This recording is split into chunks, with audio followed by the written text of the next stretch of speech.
Matapos nga pong pamamaril sa Tacloban ng kinasasangkutan ng dalawang binatilyo, isinusulong sa Senado ang pagkakaroon ng limitasyon sa edad na pupwedeng gumamit ng social media. Isa po sa mga priority bill na isinumite ni Senate President Win Gatchalian. Isinusulong niyang huwag payagan ng mga edad 16 pababa na magkaroon ng social media account. Ayon sa senador, hindi naman bayolente ang mga kabataan, pero may mga nakaka-impluwensya sa kanilang pag-iisip. Damay din daw sa ban ng mga laro sa social media.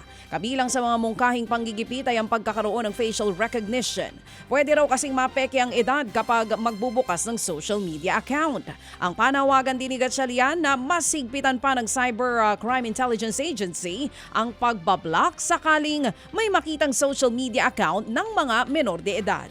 Sa iba pang balita, binigyan po ng Cybercrime Investigation and Coordinating Center ng 3 buwan ang online gaming platform na Roblox para malutas ang seryosong banta ng seguridad sa app. Kaugnay po yan ang gumugulong na investigasyon sa naturang platform kasunod ng nangyaring pamamaril sa eskwelahan sa Tacloban. Ang paliwanag po ni CICC Executive Director Yusek Aboy Paraiso. Agad lumipad patungong Pilipinas ang ilang kinatawan ng platform para makipag-ugnayan kasunod nga ng banta ng total ban sa naturang laro sa ating bansa. Nangako daw pong mga kinatawan ng Roblox na tutugunan ng age restrictions at iba pang mga isyong pinalutang ng gobyerno sa nasabing laro at sa platform nito. Kasabay po niyan, sinabi ni Paraiso na hindi na lang video games ang iniimbestigahan ng CICC maging ang messaging platforms.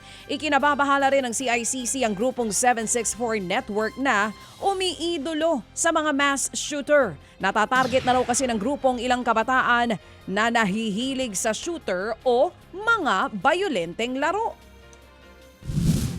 Natatarget yung mga kabataan natin because of their preference doon sa mga nilalaro nila yung mga kabataan natin na nahihilig sa school shooting, nahihilig sa shooting games.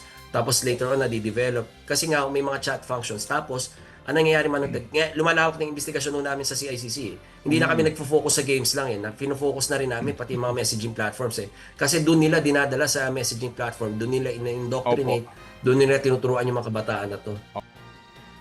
Yan nga po mga kapatid, ang tinig ni CICC Executive Director Undersecretary Aboy Paraiso.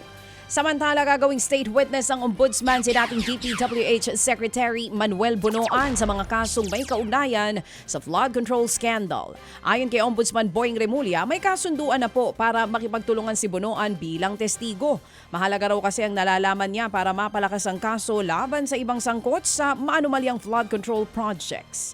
Hihilingin din ng ombudsman na tanggalin ang dating kalihim bilang respondent mula po sa mga kasong konektado sa kickback sa flood control projects. Naharap sa kasong plunder at graft si Bunoan kung saan kapwa akusado niya rito, si Senator Jinggoy Estrada.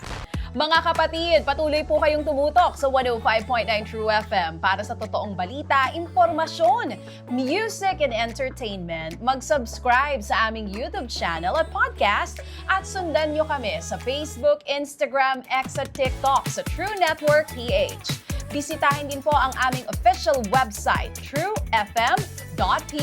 At panoorin din kami sa True TV Signal, Channel 19. Kami po ang 105.9 True FM.